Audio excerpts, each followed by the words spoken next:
I found that most small businesses set a limit for their business property when they first purchase their insurance policy, and then they never review it again. So essentially, they just forget about it.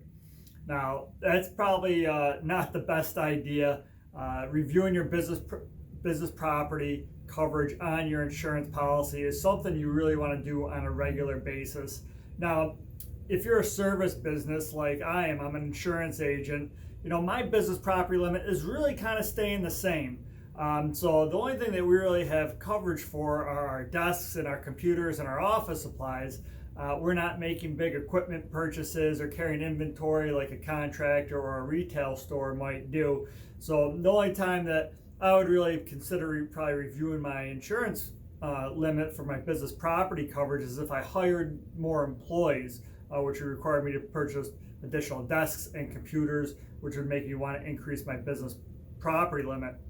You'd also want to just review it just to make sure that the inflation guard that's been on the policy, assuming that you have one, has kept pace with inflation. We've had some pretty sky high inflation recently, so that's a time too you might want to adjust your business property coverage to reflect the current buying trends that you'd have to purchase your new replaced equipment at.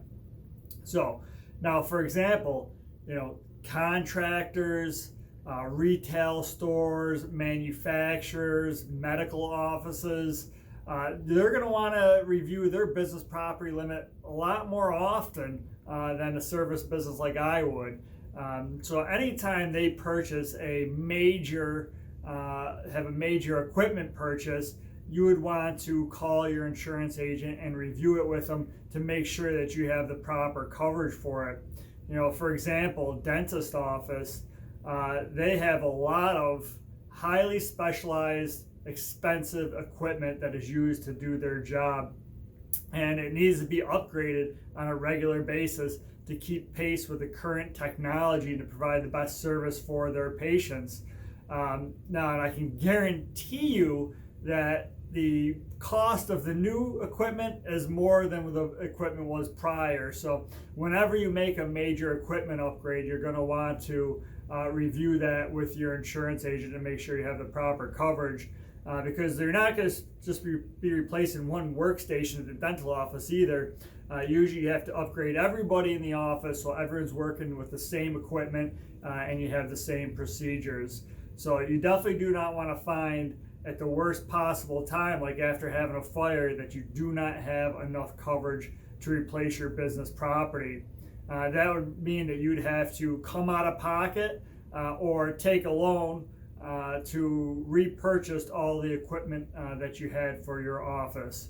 So we recommend that anybody, if you're making a major purchase, review that with your insurance agent. But everybody else, at least on a 3-year basis, you should be consulting with your insurance agent to make sure that you have the proper business property limit coverage on your policy. So I hope you found this tip helpful. If you'd like us to review your insurance policy for us, feel free to give us a call. Thanks, everybody.